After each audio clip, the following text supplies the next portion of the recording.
I wanted to talk a little bit about perspective, some perspective for us as Americans. So, because I believe we need to be living, we ended with talking about generosity and those that give to those, my brain's not working. Those who give will receive. That's what I'm trying to say. We'll see if I can flip my brain on. So, but I believe that as Americans, we're very blessed, and we need to be giving out of the wealth that we have now, not necessarily out of what we think we'll have in the future. So, and we'll get into that, but I wanted to jump right into some facts that I found about a little bit of global perspective on wealth and money. How many of you have been overseas to a country poorer than our country? What was your experience over there? Let's hear a few stories.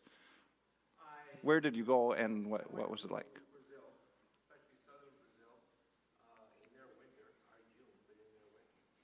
And it's interesting to watch from afar because we were foreigners and it would have been socially unacceptable to watch women and children digging in a garbage heap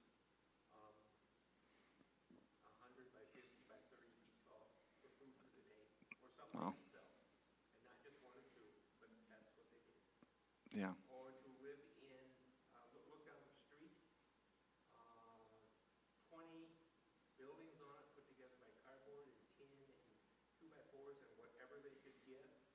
And the missionary went to the end of the street because she visited there often, and in our money basically offered $1 to each of the children who would come and have their picture taken. And for some of these people, that was more money they were going to get all week. Wow. Yeah. Yeah, that's not good. Where did other people go? Okay, what was that like? I had never been out of the United States, so it was an eye-opener, just very poor. Yeah. We went down the Amazon to different villages and Okay, really? fish.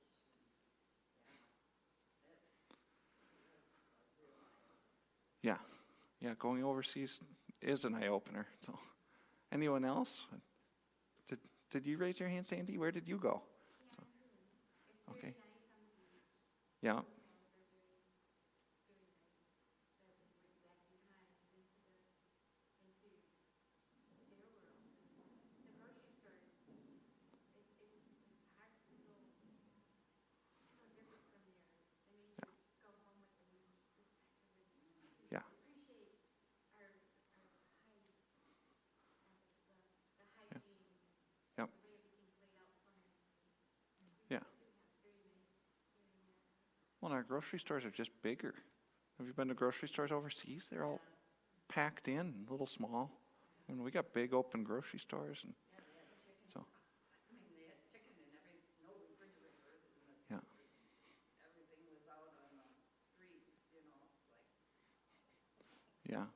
Where did you go, Dan? A few different countries, but Guatemala was probably the poorest. Yeah. And it was not quite as bad as what you were describing, but there were just 10 shacks that whole families or more than one generation of families lived in. It was bizarre because they would have a tin shack made out of corrugated steel, tin, and they'd have like a TV in there, like a widescreen TV. It was like 20 or 30 inches. And you're Yep. like, they don't have, some of them didn't have running water. They had a TV. Had a TV. It was just really bizarre. I heard that from another friend that spent some time in poorer parts of Mexico. Yeah. And they'd have just a really rundown hut, but they'd have their big TV and a nice sound system. So, So one of the other odd things was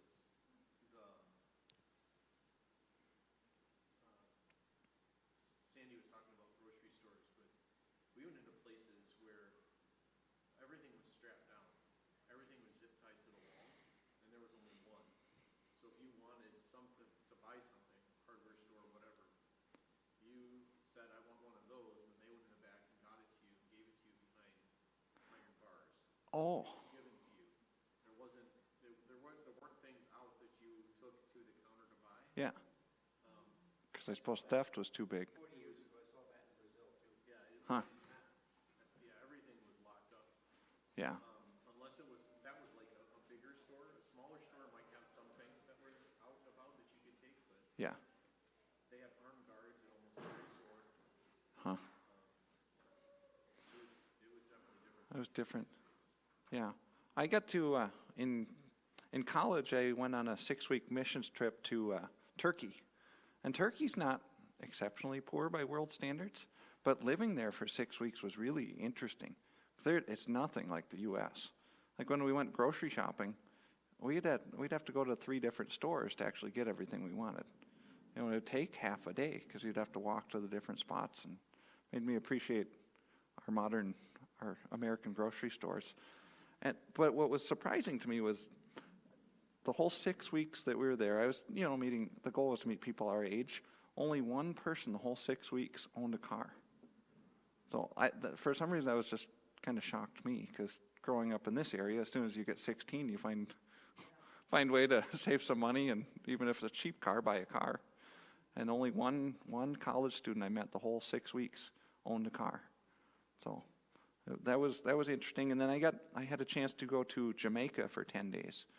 And walking through the little villages and like Jamaica was just shacks put together with whatever leftovers they could find. Like you were saying, Cancun, the beach area was really nice in Jamaica, but then you got inland, and any open spot, what shocked me, there are 2 things that shocked me. Any open spot was just filled with garbage. I mean, you'd have house, if there was an open lot, it's just stuffed with garbage. And then it was smelly. Their gray water they did have running water in their shacks, and they had sanitary for waste. But their gray water, their sinks and their showers ran right on the street, and just ran right down the streets. It was really stinky and made me appreciate our plumbing. But I put together some statistics here, or I guess not statistics, but I found a whole bunch of facts about how we compare as Americans to many, many people in the world. So over half the world lives on $5.50 a day or less. So I think, what are we at, like 7 billion people right now, roughly, in the world? So 3.5 billion people live on $5.50 a day or less. If you can read, you're luckier than over 1 billion people who cannot read at all.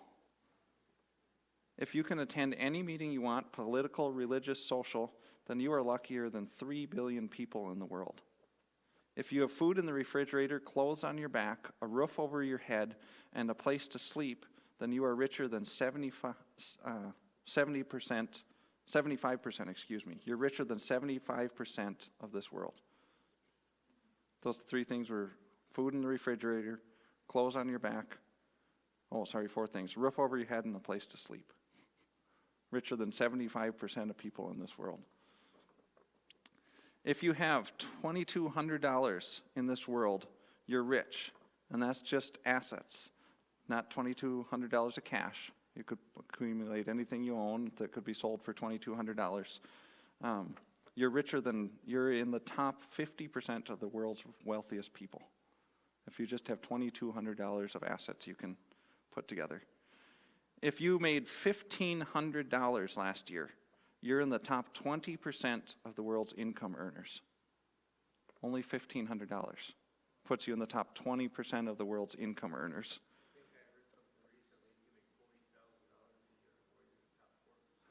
We're going to get to one of those soon. So you're right. So if you have sufficient food, decent clothes, live in a house. Oh, we covered that one.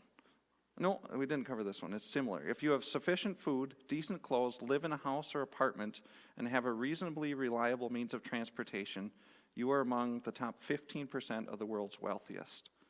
If you have $61,000 in assets, so we're moving up a little bit here, but you're among the richest 10% of adults in the world. Just $61,000 in assets. If you earn $25,000 or more annually, you're in the top 10% of the world's income earners. I think that's still below the poverty line in our area. So being at the poverty line still puts you, what is poverty line? 27,000 for 27 in Barron County. So that puts anybody even at the poverty line in Barron County is in the top 10% of income earners in the world. So if you have any money saved, a hobby that requires some equipment or supplies, a variety of clothes in your closet, 2 cars in any condition, and live in your own home, you're in the top 5% of the world's wealthiest. If you earn more than $50,000 annually, you're in the top 1% of the world's income earners. $50,000 annually puts you in the top 1% of the world's income earners. And this is a bigger one, but if you have more than $500,000 in assets, you're part of the richest 1% of the world. So, and we have a scripture verse relating to that. 2 Corinthians 9:11. And it says, 2 Corinthians 9:11, you will be made rich in every way so that you can be generous on every occasion. And through us, your generosity will result in thanksgiving to God. You will be made rich in every way so that you can be generous on every occasion. So, to me, that puts a little perspective on we can be generous now. And we're going to get into that a little bit more next week about once we start. Next week, we're going to get into more of the nuts and bolts with good stewardship. But we talked about how prosperity isn't bad. Now we've talked a little bit about perspective of how prosperous we are as American citizens. And we talked a little bit about having a wealthy mindset. The wealthy mindset looks towards a legacy instead of towards today, instead of towards possessions. So as we, I hope, realize we're quite wealthy in the U.S., we need to be generous and we need to be looking towards our legacy. So we're very, very blessed. I've heard other people say, and I believe it's true, that we're among the richest Christians to ever walk the planet as American Christians. So it's important, I think that this is kind of finishing up our idea on mindset, that we understand that God does want to, and it is a biblical truth, that if you give, you'll receive. And we talked about that last week, how God wants his children to be prosperous. But we also need to have the mindset in America. It's easy, we're going to get in next into the keeping up with the Joneses idea, which is really a big cultural thing. But I hope these facts kind of help us gain a little perspective of where we're at financially in the U.S. And I thought this would be good to add in here, because I don't think we necessarily realize with our cost of food and our cost of living, I don't know that we realize how far a little bit of money can go in a different country. So my wife and I, you guys have probably seen Feed My Starving Children has come to Rice Lake before, and you can go do their mobile food packs. So I got on their website, and they're really I look into organizations that try to help the poor and the hungry, because a lot of times most of the money goes into administration costs and other areas, and not much actually makes it to food. So Feed My Starving Children is one I like, because 90% of giving makes it to the mouth, makes it to feeding starving people. So they have 10% that goes into infrastructure and administration. So I think that's a nice balance. So they're an organization I really like and respect. So they have some statistics on their website. So one of their meals, they make those, they're kind of fun. You get in a race if you ever have done their mobile packs.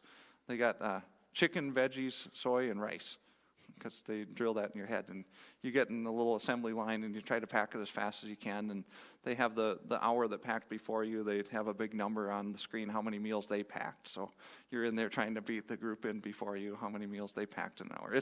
They make it fun, but one of their meals costs about 25 cents, and $88 can feed a child for a year. $88 can feed a starving child in different parts of the world for a year. $365 can feed a family for a year. So $1 a day can help feed a family for a year. So a little bit really can go a long way when it comes to giving. So especially when you send it to poor countries. But So Romans 12:2. Do we want to turn there for a minute? Romans 12:2. A lot of you probably have memorized this one. But therefore I urge you, brothers and sisters, in view of God's mercy, to offer your bodies as a living sacrifice, holy and pleasing to God. This is your true and proper worship. Do not conform to the pattern of this world, but be transformed by the renewing of your mind. Then you will be able to test and approve what God's will is, his good, pleasing, and perfect will. It's an important principle, I believe, in all areas of our lives, but especially when it comes to finances in the U.S. We need to renew our minds.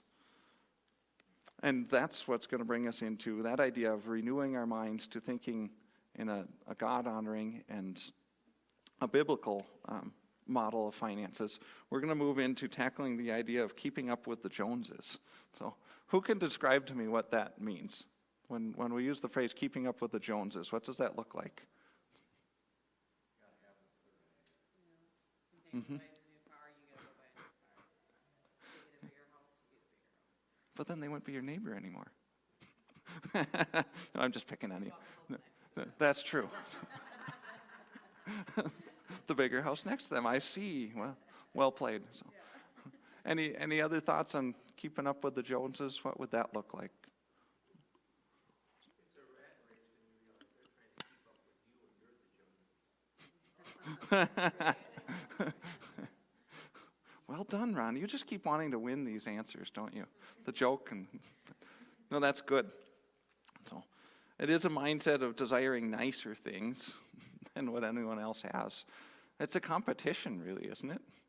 So, we enter into this competition, and what are we trying to win? But we're competing with everybody to have the nicer and the bigger things, but what's the prize in the end? We get into this competition with no prize in the end.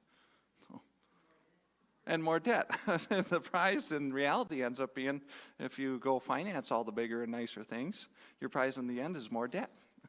So, hooray, you win. You win big monthly payments and lots of debt.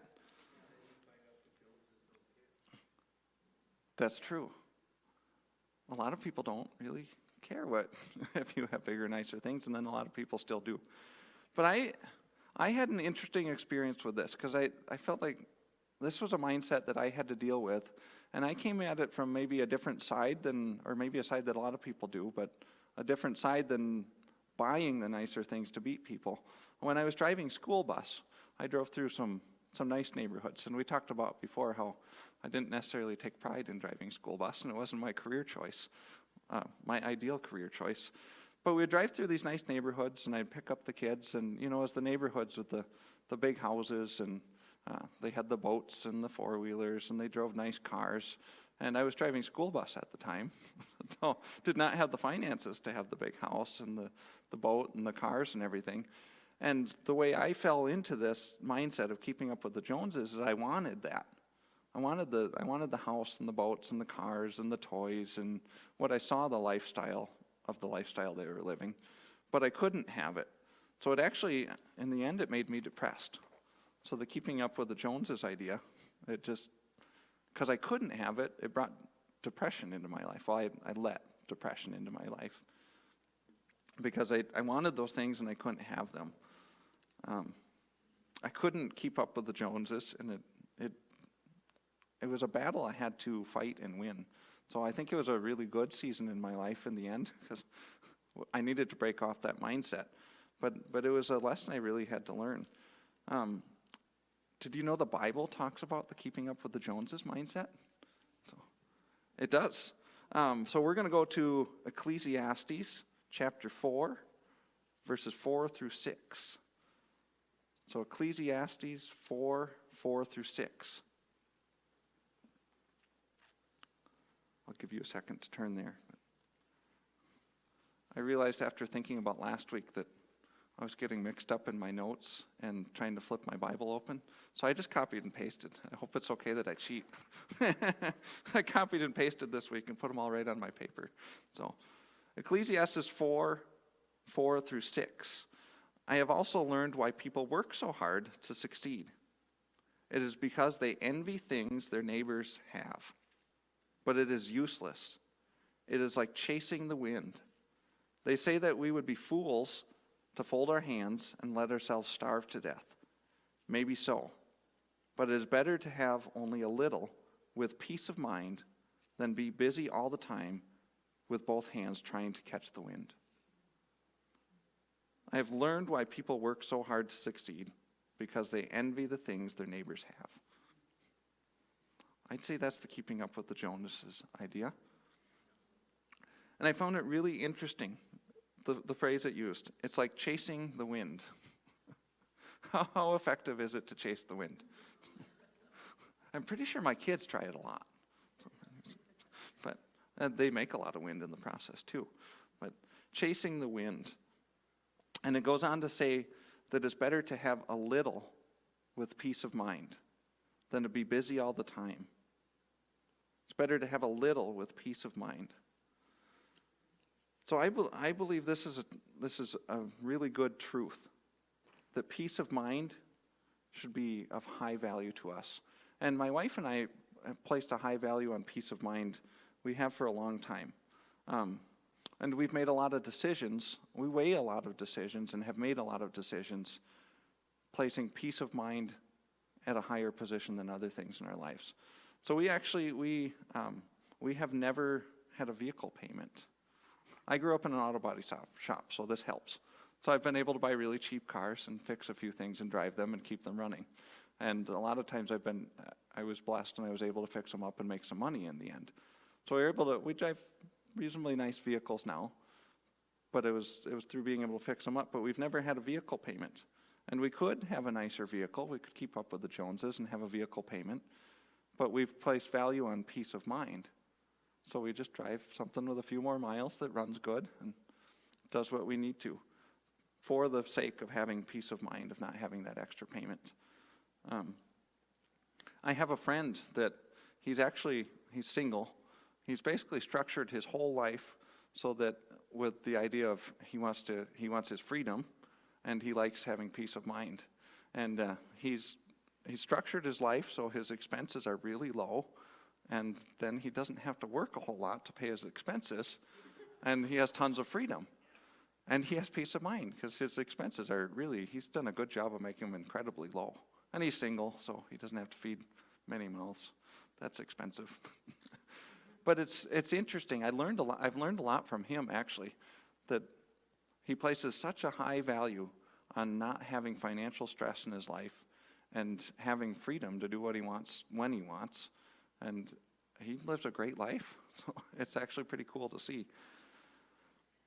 And so I think we're going to wrap up on the mentality and the mindset idea there. Is any kind of questions on that? We're going to move on a little bit to some emotions that affect our finances, but any questions or thoughts as we kind of wrap up our idea of mindset?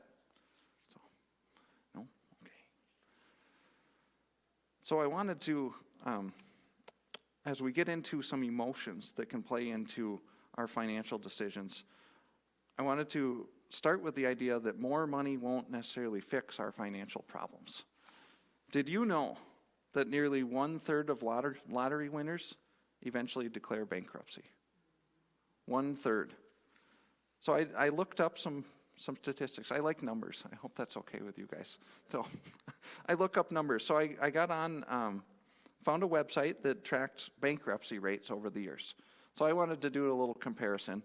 So I found 2004 was actually one of the highest years in the U.S. that people were declaring bankruptcy. So I'm like, let's pick one of the worst years and compare that to the rate of lottery winners. So even in 2004, which is one of the worst years for declarations of bankruptcy, lottery winners were 66 times more likely to declare bankruptcy than an average person. Yeah, 66 times, and that was in a bad year, 2004. I didn't do the math for a more average year, but 66 times more likely to declare bankruptcy. They were more likely than the average American citizen. This was another study. A lottery winner is more likely than the average American citizen to declare bankruptcy in the next 3 to 5 years. So they burn through their money fast. So yes, they they develop bad habits, and I would say they had bad habits to begin with, and then they just got more money. So more money won't necessarily fix a spending problem. You'll just spend more. So we're going to jump into some emotions here, because I believe there's two big emotions that play into bad financial decisions. So we're going to dive into those. And those two emotions are fear and greed. Fear and greed. So fear, it could be fear of losing everything you have, fear of not having enough could be a fear.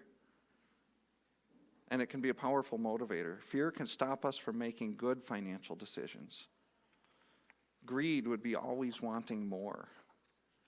And greed can move us to buy things that we can't afford, or spend money we don't have, or spend money on things we don't need. So we're going to jump, because I think our lives should be aligned with Scripture in many areas. So I always look to Scripture for direction. So we're going to jump into 2 Timothy 1, verse 7. 2 Timothy 1, verse 7. Because I want to talk about the idea that fear is not from God.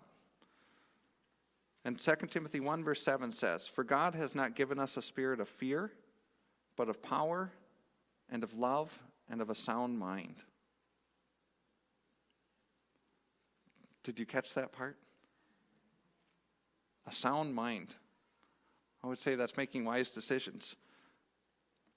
Which reminds me, I feel a little bit, although I don't have it all memorized, like Bobby Connor, because he'll just, start reading it out in his head. So I got to read it from my paper. I can't do a Bobby Connor. But that reminds me that God gave us a spirit not of fear. So that's not the spirit that we have in us through God. We have a spirit of a sound mind, which reminds me of James 1, verse 5. "If any of you lacks wisdom, you should ask God, who gives generously to all without finding fault, and it will be given to you." James 1:5. "If any of you lacks wisdom, you should ask God, who gives generously." And so a way to combat fear about financial decisions, because fear in finances, what could fear in finances drive us to do? Not give. So we would fear not having enough money to pay our bills, and we would stop giving. That's good. Yeah. Yep. And how would that be? Well, if you're like, the market's going to crash or something like that, you don't trust other people to give you money. Yep. You're afraid they're going to stab you in the back, all that kind of stuff. So fear can stop us from making good decisions. So you can see what happened with Bernie Madoff, and never trust financial advisors. Yep. Yeah, those are two really good ones. Fear can stop us. Fear of not having enough can stop us from giving. It could apply to a lot of areas. Fear can stop us from making good decisions. And so we're going to look at Proverbs 29, verse 25. Proverbs 29, verse 25. And that says, "Fear of man will prove to be a snare, but whoever trusts in the Lord is kept safe." Fear of man will prove to be a snare. So I want to look at the idea of fear as a trap. Fear is something that sucks us in and catches us. Fear can keep us from what God has planned for us and God's promises. So I wanted to tell you, I hope personal stories are okay. I wanted to tell you a personal story about how fear played into a financial decision and really a career decision that I had to make. So back when I was driving school bus, I guess I should back up a little more. I hope you're going to get a little bit of my life story here. So I went to college for music. So I got a music major from UW River Falls. And I did that because I felt called to be a worship leader. And I did a bunch of research, and there were two paths towards being a worship leader that I could find. You could go to a ministry school at a Christian college and get the whole kind of pastoral degree towards worship, or you could get a music degree and then do an internship. So I weighed a bunch of decisions, and God landed me at River Falls for a music degree. So he made it quite clear that was where I was supposed to go. So I got my music degree. I pursued a career in serving in ministry, full-time ministry for a bunch, probably 3 or 4 years. At one point, when I finished, I got my college degree. I did a year internship under a worship leader, and then I sent out my application to all kinds of churches. I think I sent out like 50 resumes all across the country, and the only response I got was one rejection letter. I didn't even get like any responses that, thanks for your application, we received it. I got one rejection letter, and that was it. So I'm like, okay, God, a closed door. I can recognize that when it's slammed right in my face. I get it. So I was a little unsure what to do, so I was driving school bus through that internship. So we were living here in Rice Lake, so I just kept driving school bus because I'm like, okay, that's a closed door I was not expecting. So I kept driving school bus, still wanting to pursue full-time ministry. So after a year and a half of driving school bus, I think it was, I got offered, the youth pastor at the church we were attending left. So they asked if I would, he left in the middle of the school year, so he asked if I would finish up the next 10 weeks of the school year. And I'm like, sure, I'll lead the youth group for 10 weeks, that sounds fun. So I did that, and it went really well. And in the process, they hired a family ministry pastor, who then was in charge of hiring the youth ministry director. So I had to then apply for the youth position, and I did get hired. So then that next fall, I started officially as the youth. I didn't have my pastoral degree, and they were big on just calling me a director. So I was the youth ministry director for almost a whole school year, and then we just had differing ministry philosophies, mainly with how family, because I had 2 young kids at the time. So, one young kid and one on the way. So mainly into how family played in, and it just wasn't, our ministry philosophies was right for us to part ways. It just didn't, how I saw family fitting in didn't fit the same way. So I couldn't be a good employee to them. So I left that position, which left me in kind of another tailspin. Like, I was actually kind of mad at God at that point because I had pursued 2 different areas of ministry, feeling called to do full-time ministry. And I got close to the end of the year. I didn't even make it through that whole school year because things were just getting really tough. And so I left like 4 weeks before the end of the school year. But I was in another tailspin, kind of mad at God, like, God, why is this happening? I had the worship slam door in my face. I only got 1 rejection letter. I did this year of ministry, and it was really good. God really blessed the youth group that year. It grew from so when I started as a kind of filling in that last 10 weeks, there were about 15 or 20 students, and when I left, there were about 60 coming. So it grew from like 15 to 20 to 6, probably 50 to 60 in a year. So it was going really well. I'm like, God, it's going really well. Why is this? So I was kind of mad. It's not good to be mad at God. I don't recommend it. But sometimes we find ourselves mad at God. So I went back to driving school bus. And it's like, oh, this is great, God. I'm back to driving school bus again. I like this. No, I didn't. But I was praying one night, and it was really interesting. It was through that process that actually brought us here to World Harvest, which has been great. We've enjoyed our 7 years here a lot. But I was praying one night because I was just having a really hard time with it. Carissa was already like, okay, World Harvest is where we need to be, and I was more like, I don't know. I'm mad at God. I'm not happy with where things are at in life. But I was praying one night, and I felt like God gave me, I didn't feel. I knew that God very clearly gave me a word. And his word was not very clear, but it was really good. His word was that I needed to bloom where I was planted. So he didn't tell me what that meant. He just said, bloom where you're planted. And I'm like, okay. And I had always had, my mom and dad bought their first rental property when I was 14 years old. And I always liked it. We read a lot of books about rental properties, and Mom read them to us. I was homeschooled, so it was part of our curriculum. We would study, and she bought a game called Cash Flow that teaches. It's like a Monopoly style game. So we'd play that as part of our school curriculum. And I always liked the rental stuff, and I liked real estate. So Mom and Dad had a few rentals, and I had been juggling driving school bus and doing the repair work on their rentals for them in between bus routes for a year. So I had school bus driving, which I didn't feel like was bloom where I'm planted. And then I was kind of dabbling in the real estate and the rental business with Mom and Dad. And I'm like, okay, school buses not bloom where I'm planted, but the rental thing, well, that could be something. So I started pursuing the rental business with Mom and Dad more seriously after I got over being mad with God, because I decided that was a bad idea. After struggling with that for a while and realizing it was a bad idea.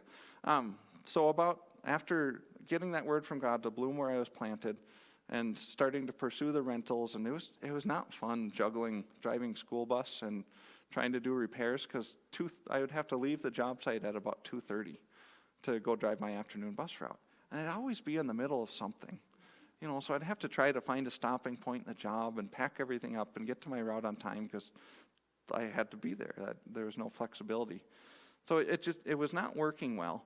And we had an opportunity present itself we had a good relationship with a realtor. And before it came on the market, he said, well, I'm going to be getting a listing for 3 fourplexes, but they're in really rough shape. And I'm like, oh, okay, that sounds kind of interesting. I'm intrigued. So we went and looked at them, and they were really rough. They were really, really bad. So lots of people with drugs in them, and I mean, it was just, the police were there, and we asked the police about it, and they were there all the time. They're like, oh man, these are we don't like these places. So one was okay, one was in decent shape, and the people weren't quite as bad, and then 2 of them were just terrible. They were just trashed. So it was, and the price was good, and it was an opportunity. So, but I was afraid. That's where the fear comes in. Because I've done, at that point, I had done quite a bit of remodeling. We had flipped a few homes and stuff. So I had fixed everything, and I'd done repair work. I'd worked construction, different jobs for people. So I knew I had the basic knowledge, but we were talking, what it needed was to evict 8 of the tenants. So you had to empty 2 of the fourplexes completely. We did do the deal, and they had to be torn down. I retextured drywall. They were torn down right to drywall and new kitchens and everything, and one of them needed siding. So it was a really big, extensive project. And we had to do it, I was going to have to quit driving school bus. And that was the part that made me afraid. Because we were taking on, this was a good opportunity, and I could see where it could go, and I really believed it was from God, but it was scary to get rid of a secure income, even though it wasn't where I wanted to be, and it wasn't necessarily great income driving school bus, but it was there. As long as I showed up and drove my route, I made money. So I had to wrestle with the idea of fear keeping us from something that can be good. I had to wrestle with that a lot, because there were 2 things I was afraid of: the finances, quitting school bus to do this project and losing that income, and we were emptying 2 of the fourplexes, so there was no income coming from the rentals. So there was a big financial risk component. And then the second thing was, I had to. It was 8 units. I mean, it was a big project. So I had to learn that I'd never had people work for me before. So we had to hire people to help, because I couldn't get 8 units done fast enough by myself. So I had to deal with fear of, can I actually accomplish this project? So, but I went back to the word that God gave me, was what really brought me through the fear, to bloom where I'm planted.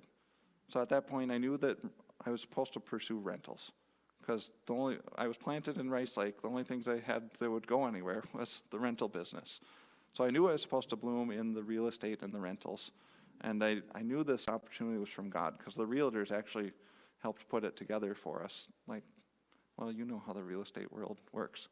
A lot of times, if you don't have the in with the person that's getting the listing, you can miss it. So we knew the realtor kind of helped us and got everything ready. So the day it went on the MLS, we made an offer. So actually, I think it might have been the second day. We got a showing the first day possible and made an offer the second day. So I knew it was from God. So I just trusted His word that I was supposed to bloom where I was planted. And we've had them. That was 3 years ago, almost 4. It'll be 4 years coming up here soon. And they've been really good. They turned out. Bobby Pittman actually lived in one. So, and it was, in the end, it was really fun, because we put new cabinets, hickory cabinets in them, and we made them really nice. We've had one person, they retired and moved in right when we finished their unit, and they've lived there ever since, and they absolutely love it out there. So they plan on staying a long time. So in the end, God gave us a good opportunity, and it was definitely a blessing for our business, and it was a good lesson for me in managing and overcoming fear in my life. So, because fear could have kept me from something that was good. So we need to tackle fear in our lives, because fear can keep us from what God has planned for us and God's promises. Fear can keep us from what God has planned for us and God's promises. So we can't let fear keep us from what God has for us. And then we're going to move to the next emotional idea that can affect our financial decisions, and that's greed. Greed, we're going to talk about a fun one, because I think we all like to talk about greed. But we're going to go to 1 Timothy 6, 9, and 10. 1 Timothy 6, 9, and 10. And it says, "But those who desire to be rich fall into temptation, into a snare, into many senseless and harmful desires that plunge people into ruin and destruction. For the love of money is a root of all kinds of evil. It is through this craving that some have wandered away from the faith and pierced themselves with many pangs."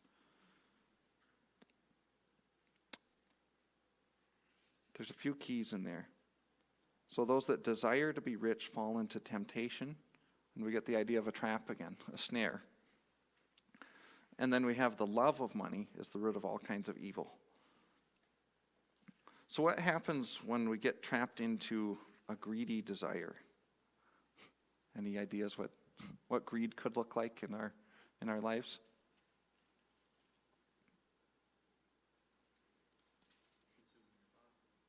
Mm-hmm. Yep. That's a big trap, isn't it? When it consumes your thoughts. So, any other ideas? What would greed look like in our lives? If we're talking about this idea of the desire to be rich, those who desire to be rich fall into temptation.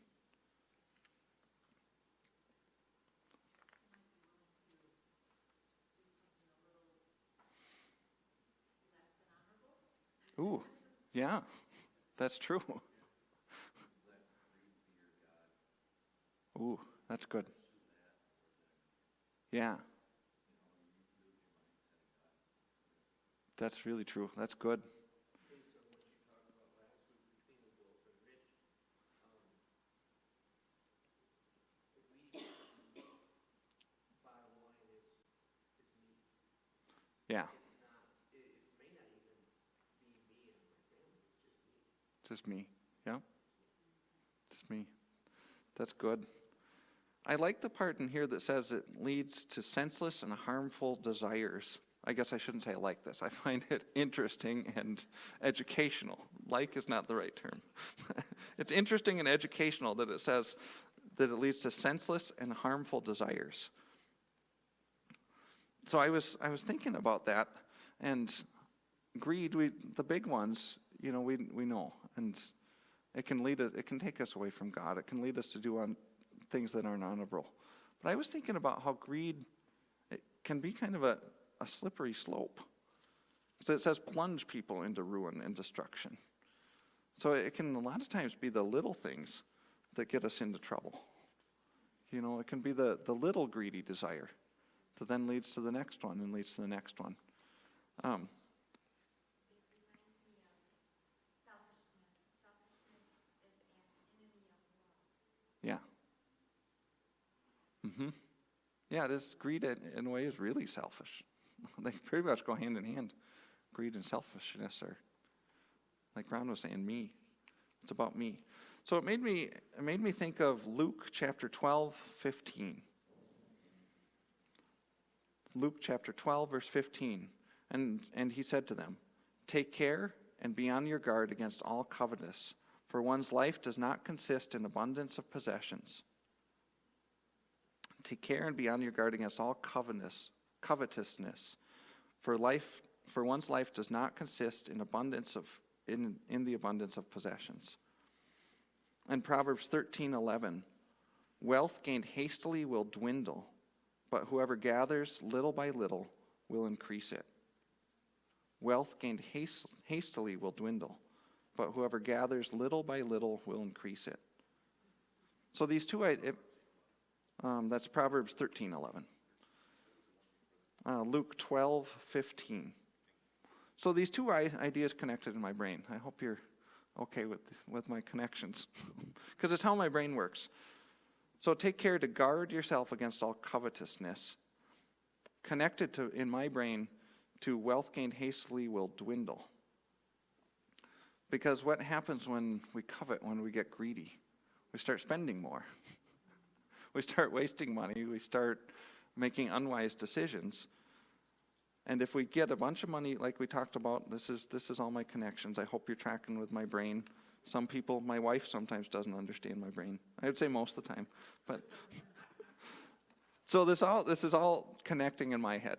So lottery winners are 66 times more likely to declare bankruptcy than the average American.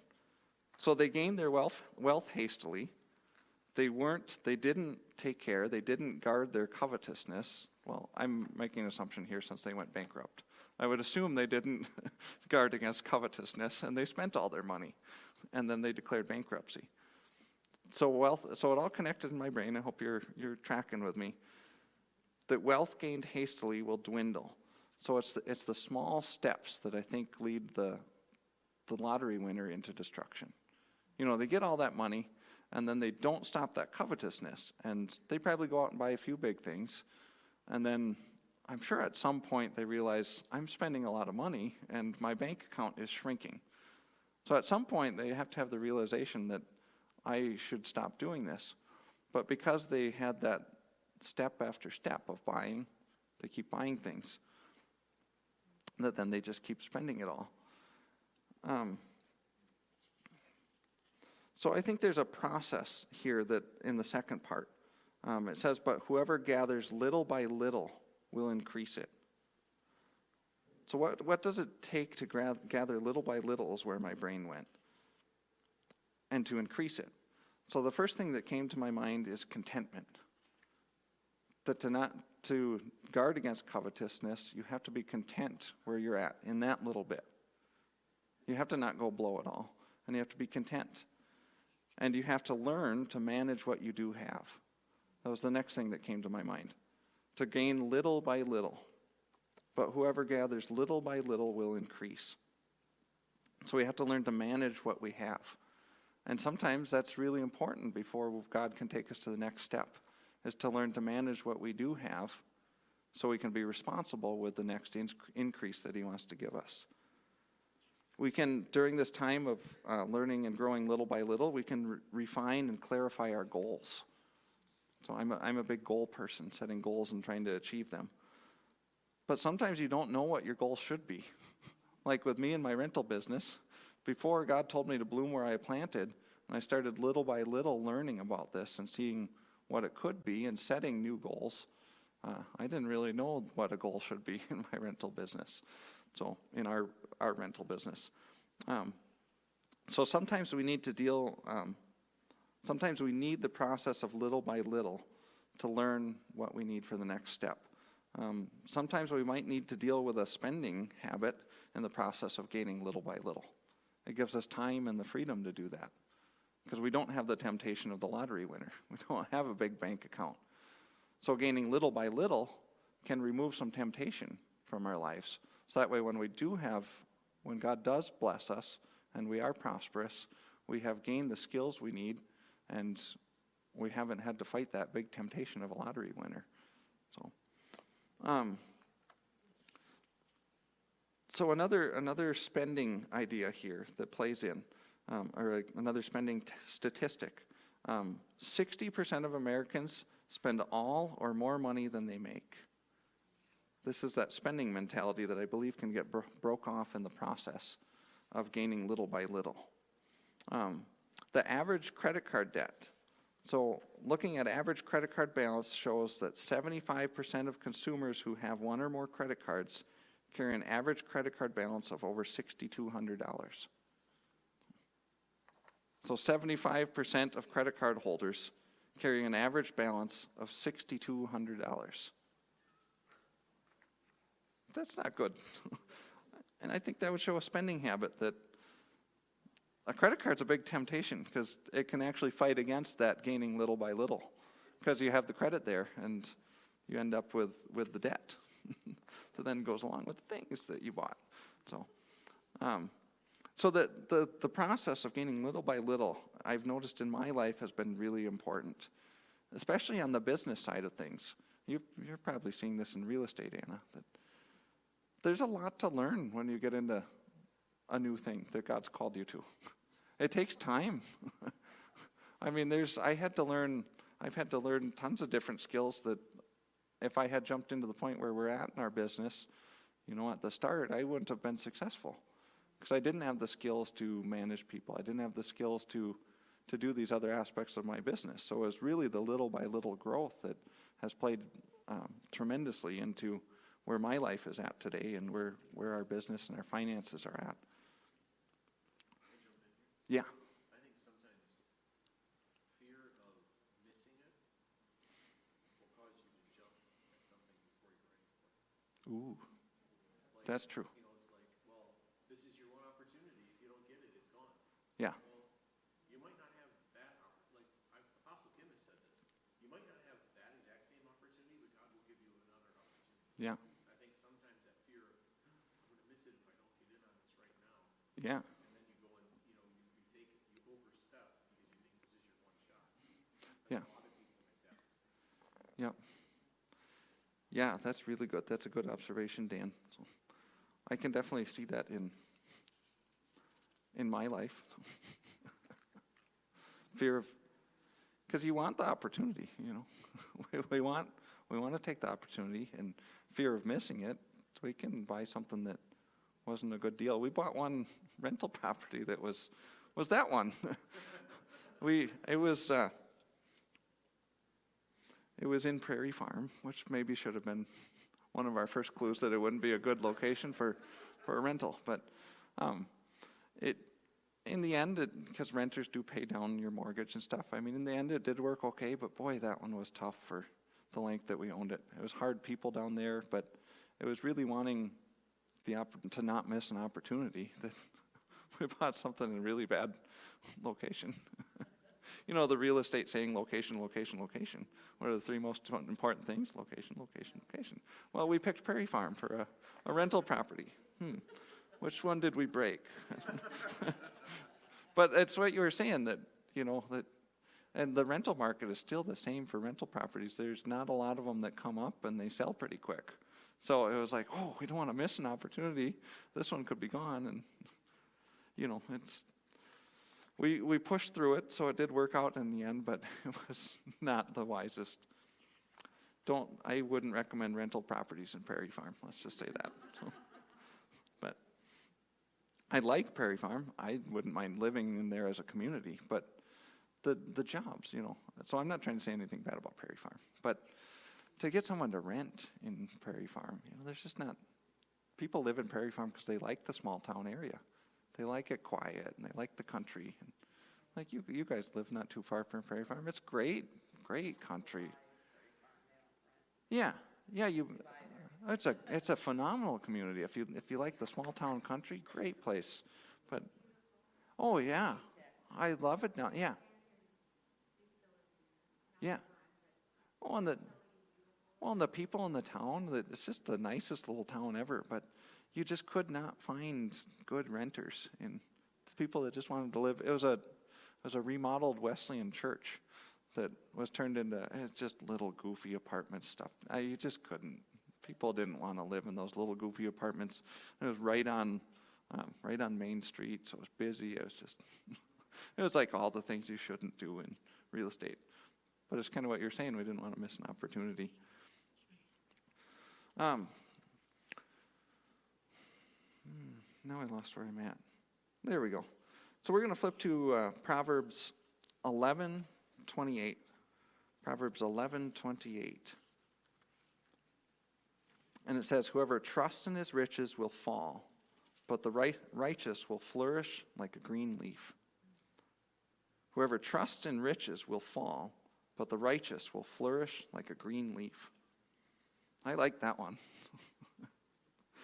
That's one of the verses that I like, that makes me happy. Like, hey, okay, I like that one. So God tells us that the righteous will flourish, and we've already looked at that the generous will prosper.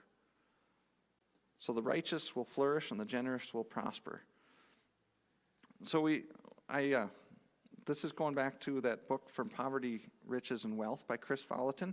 He came up with some really good steps to move from maybe where we're at to where we want to be.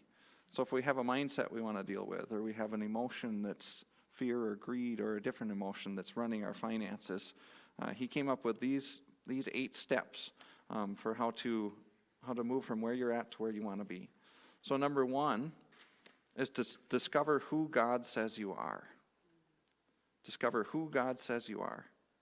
Number 2, envision yourself as God sees you. Number 3, recount the sins and failures troubling you and ask for forgiveness. Recount the sins and failures troubling you and ask for forgiveness. Start over and go slower. Okay, thank you. I'll slow down. Okay, here we go. Number 1. Yes, I'll think of myself writing. So, which is slow. Actually, would you guys like me to send this list to you? I should just get everybody's email. I'll email this list to you. So, yeah. Okay. Well, yeah. I'll send my notes. It's got lots of colors on it. So, Like if you yeah. did copies for everybody, then we can jot notes on top of those. That's something I was actually just talking to Pastor Bob, and I've talked to him about this. The goal long term is to start developing this as something that can be reused and retaught. So if you think of stuff that I should do to improve and things that would be helpful, definitely make mental note or let me know after things. Because the goal is for me, one goal is to learn from this and to refine it. Because one goal we've talked about with this is it would be nice to, if we can kind of get it worked through to something that works well and is helpful to people, it'd be nice to put it together in a package that could be reused by other World Harvest churches. Kind of, because World Harvest has phenomenal material, but I'm not aware of any of it dealing with finances. So, I mean, they've got wonderful material. A lot of it we need translated from Spanish to English because it's great material. But Pastor Bob and I were just brainstorming that it would be fun to kind of develop something that we could contribute maybe. So definitely I will, because notes that maybe have a bullet point and you can take notes in that. I think that probably is a really good idea. Remind me to jot that down here afterwards. Okay, so we'll start the list again. Discover who God says you are. Number 1, discover who God says you are. Number 2, envision yourself as God sees you. Envision yourself as God sees you.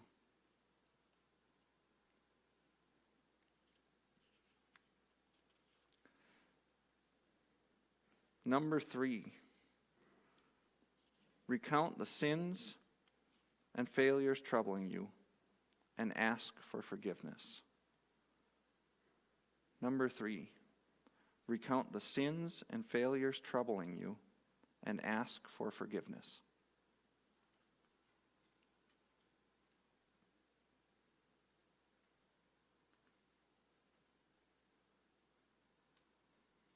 Number 4, is this a decent speed? We doing good? Okay. Number 4, ask Jesus to show you your sins or failures from his perspective.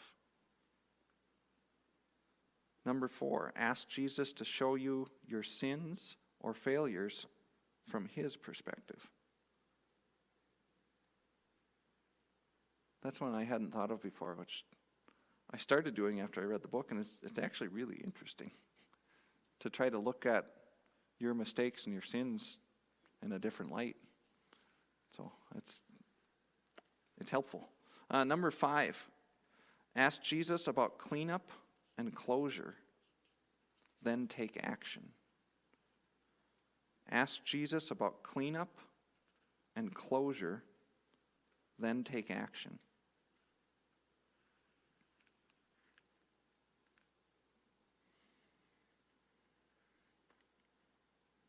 Number 6, develop a vetting system for yourself, a truth wall. A vetting system, vetting. So develop a vetting system for yourself, a truth wall. So we need to develop a way to screen our own thoughts and our own emotions.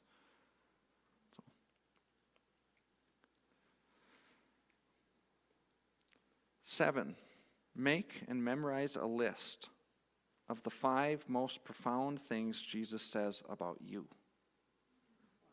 I'll read that again. 7, make and memorize a list of the 5 most profound things Jesus says about you. That's a long one. I'll read that one more time. Make and memorize a list of the 5 most profound things Jesus says about you. And last one, number 8. Ask how your attributes should affect your actions and do accordingly, no matter how you feel. Another long one. I'll read it a couple more times. Ask how your attributes should affect your actions and do accordingly, no matter how you feel. Ask how your attributes should affect your actions and do accordingly, no matter how you feel. That's an interesting one. That's kind of getting a little introspective and looking at our God-given gifts and talents and learning to act on them, regardless of how we feel. So, I had to, this isn't about finances, but I had to do that today because my wife actually, she's, our wives our spouses can be good for us and push us to do things we wouldn't. So I had an opportunity to talk to someone that I knew needed prayer. They have cancer. They have tumors in the brain and lungs, and it's not good. But I didn't want to pray for him because that's kind of scary, fear. And but I knew this is an attribute that is for all of us, that we're supposed to pray for the sick. So Carissa's like, oh, because Carissa knows the person too and knew I had to talk to him. You should pray for them. And I'm like, huh? I'm like, okay. Yes, I should pray for them. So, but I thought, I kind of did this principle in a way. I thought like, well, no, actually I should pray for him because I believe in Jesus and I believe what Scripture says is true, that we're supposed to pray for the sick. So I asked him, I'm like, we were getting close to done with the phone call because I was dragging my feet, I'm like, okay, I can do this. But I asked him, I'm like, would it be okay, how are you doing health-wise? And he told me a little bit that, with COVID and everything, he can't even see his grandkids. And he's like, the treatment's working, they're shrinking a little bit, but it's still not good. And I'm like, is it okay if I pray for you?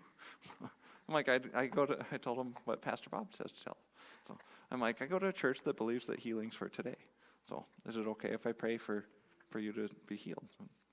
So I did over the phone. I actually asked if I could visit him, and that's a no-go. So I'm like, well, can I just pray for you over the phone? And I did. So, but that was kind of this principle, thinking of an attribute that affects our actions. And then do accordingly, no matter how you feel. So, yeah. That's hard because it is.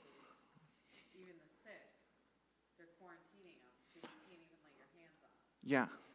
So it's like, how are you supposed to pray for these people that you should pray for? Yeah, And that was. I don't know, it feels like, like when you tie the action into your words, like, I don't know, it feels more, It's nice to be in person. Yeah. instead of just, like over the phone, but it's like, it's good to not let that even stop you. Yeah. Well, I want to wrap up here because I want to respect your time, and we're at 8:07. There was one last idea I wanted to hit, which I think I'll just give to you quickly because actually Dick Peterson does this one really well because he's always talking about you reap what you sow. So one thing we need to do in our lives is we need to sow good seed. And Chris Volatin in the book, he pointed out that we reap last year's, our harvest today is the previous year's planting. So, I mean, like in the spring, you plant in the spring and it takes time. So your harvest does not come immediately. So we need to sow good seed, and we may not see the harvest for a length of time. The Bible uses farming analogies a lot. So at the time it would have been understood when you plant, it takes time to grow. It takes time before the harvest. Conference Stanley in his church has trained his people in 3 things. I memorize this as soon as I heard it. You reap what you sow, you reap labor than you sow, Mm-hmm. and you reap more than you sow. Mm-hmm. Yeah. 3 biblical That's, principles. yeah. To be applied to good seed And bad seed. Yeah, the bad seed part. No. But, yeah, and the one idea that I thought was really interesting, that I'll try to summarize quickly here. Chris Volatin, he made this idea that I hadn't necessarily applied, that I hadn't realized in that farming idea. You reap what you sow. And he said, it's a farming principle that would have been well understood. He said, you reap in the area you sow. So if we want to change in an area of our life, we need to sow good seed into that specific area. If you plant an apple seed, do you get a corn stalk? No, you get an apple tree. If you plant vegetables, if you plant your carrots, you don't end up with tomatoes. So you reap in the area that you plant. So that's something that really stuck out to me as I was going through his book, that we need to, if we want to see change in an area in our life, we need to sow into that area. We can't just sow generally. We need to pick, okay, I want to see change in my finances. So we need to start sowing into our finances. And one way we want to see change in our giving would be an example I thought of. Start giving a little bit. Sow in a little bit. We talked about how $88 can feed a kid for a year. I mean, I think we can all, no matter our financial situations, we could scrounge up $88 and be able to feed a kid for a year. So, I mean, we can sow a little bit. So we just need to pick, if we want to see growth in an area, we need to start sowing into it. So, and that's why you're here, yeah. So that's good. So the key points, we're going to start moving. Next week, we're going to get into a lot more of the practical side of things. So we're going to start on good stewardship next week, where we're going to be talking about fun stuff like budgeting. Yeah, budgeting and how much, we're going to kind of break it down into some percentages of what should go where and some principles that way. So it's going to get a lot more practical after this week. But to summarize kind of our mindsets, where we've come so far in the last 2 weeks, a wealthy mindset is an understanding of blessing. It is a mindset of contentment. It is a mindset of serving and giving, and it seeks to leave a legacy. We looked at 2 keys to prosperity, one being generosity, and one being the mindset, renewing our minds and asking for wisdom. We looked at 2 emotions that can hold us back from God's best, being fear and greed, and then we just talked about some steps to bring about change and sowing good seed. So that wraps us up for today. Are there any questions on that material? So, yeah. Well, thank you. Well, I'll just pray to close us, and then we'll be on our ways. Father, we just thank you. Thank you for this time. I pray that the material will sink into our hearts. I pray that we will be wise, that we will be righteous, and that we will honor you with our finances, that we will sow good seed, and we will see a good harvest. In Jesus' name, amen.